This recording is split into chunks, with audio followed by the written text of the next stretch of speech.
What's good, everybody? Welcome back to the Cloud Slayer channel. Hope you guys are doing well. Um, Man of my words, shade my eyebrows, and now we wait for them to grow in. I was gonna draw them in, but yeah, I ain't gonna draw no eyebrows in. Look crazy. But anyways, I hope everybody had a great weekend, had a great week last week, and you know, just enjoyed some time with your family or whatever you did. Stayed safe, whatever. Yeah, we just built a fort and hung out, slumber parties in the living room, stuff like that, fun stuff, and you know, just enjoyed each other's company. Right, everybody had fun, just sitting around while it's negative 20 degrees out, without the wind chill. I think the lowest today in Minnesota here was like negative 21. It said, or the high. My bad.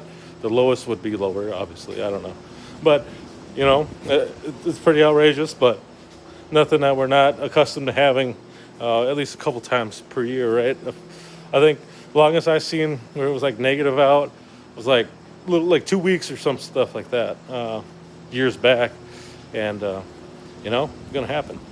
And you just pray that your heater doesn't go out or something like that. So, man, might jinx myself, but anyways, you just gotta hopefully be able to get it in, because I know like a lot of car places, you know they have hard time getting to people's vehicles, it seems like. So I don't know. I'm kind of glad that I took like auto mechanics, auto maintenance for some of the bare essentials, of servicing my own vehicles as I've gotten older, and some of the stuff I just learned from other people helping me, other, asking, hey, have you ever come across this problem? Especially if you're like an older person, they'll be like, yeah, this is whatever, and then you're like, oh shit, teach me your ways, sensei, and stuff like that. And then, I always got filled in, especially when I worked at Walmart. I had a lot of vehicle problems I came across around then, and those older guys would always help out. They'd always like, this is the possible thing that it could be, from their experience. And sometimes it was right, sometimes it wasn't, because there could be many different things as you get into like newer year makes and models or whatever, and vehicles. It could just been something as simple as a sensor. It could be something, like a lifter. It could be a bunch of things that is wrong with your vehicle. There could be multiple different reasons for it doing the same thing, as in the way it acts, or how it won't start, or stuff like that. So it's always a good thing to keep in mind those different ways, because it could be any one of those, and you don't know till you get the problem solved, right? And sometimes people like to poop on their like mechanics, local mechanics, but if they're not experienced, I guess, and they're just taking a guess too, and they might be like, we'll start out with the cheapest way unless you want us to go to a more expensive way or something. I don't know. I've never been a mechanic, I guess, so it's just, I don't know. I know what it takes to go and diagnose my own vehicles, because I've been doing it for a while now. I never went to school for it, except for high school. Took auto mechanics, auto maintenance, but I'm not no professional, right? I'm just a guy that likes to work on his vehicle sometimes, especially when they need some servicing. So, I do what I can. Just had to replace the frickin' wheel bearing. End up getting like the hub assembly, so just replace the whole thing anyways. But might be better than just doing a wheel bearing. Wheel bearing's a pretty cheap part, but you get that assembly, it's a lot more expensive. But at least you get them all new parts, especially if your vehicle's older, starting rust or something. But it wasn't a super easy fix, and I think just doing a wheel bearing is a lot more time consuming. I think it takes a little bit more, because I remember we had to do it once in shop class there. Shout out to John Kirk.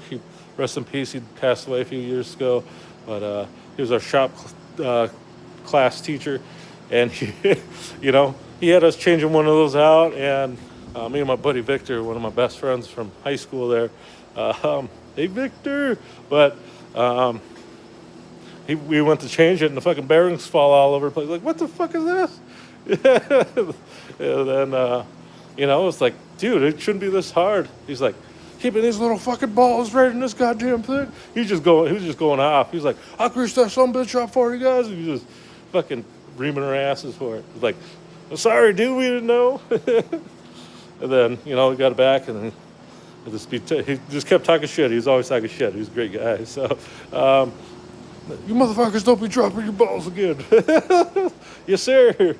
It's like, he'd be like, what's up his ass, like, every day? I'm like, dude, it's like that every day. So, but appreciate it though. It's just, that's how you know somebody really cares, when they when they give you a hard time and stuff like that, I think.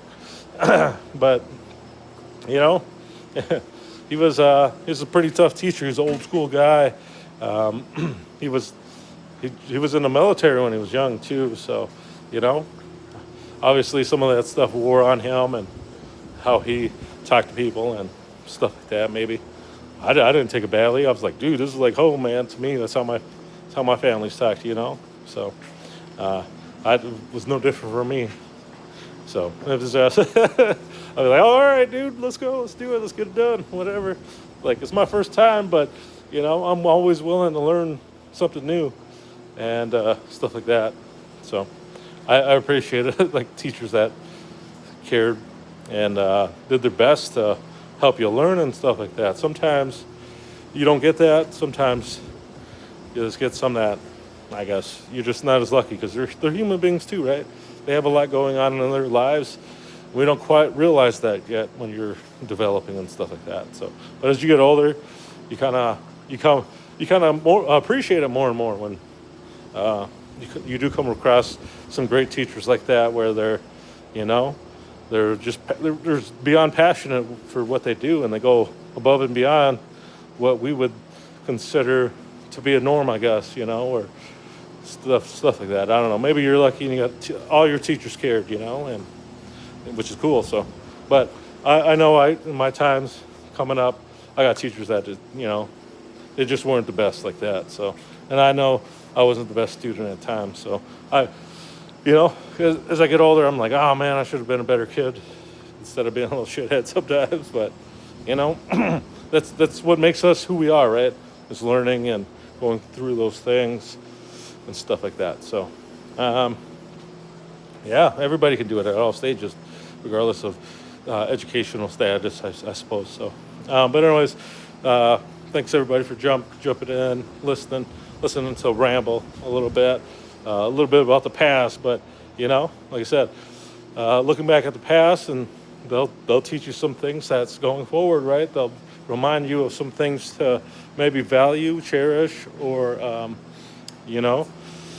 maybe even hand off to the future, right? The actions of those people that made some kind of significant mark in your life, right? These guys, it could be an aunt, uncle, it could be a school teacher, it could be, a coach or something, and they just, everything that they did for you and with you or whatever has made a permanent mark on you.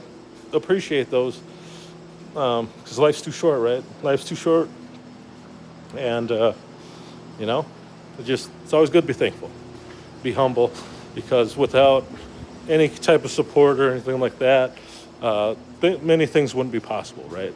Many things at all, because as much as we see our own hard work, we also got to know that it's not done alone, right? It's not done alone. If you're doing it alone, and you have enough time, it's maybe you got to branch out, maybe you got to find others that can help you, right? I don't know. It's easier said than done. It's obviously, or it's harder said than done. But it's also easy to say. But you can do it if you choose to. If you get a little more proactive about it, right? I guess. So, but anyways, I'm gonna let you guys go. Thank you guys. Have a good one. Peace.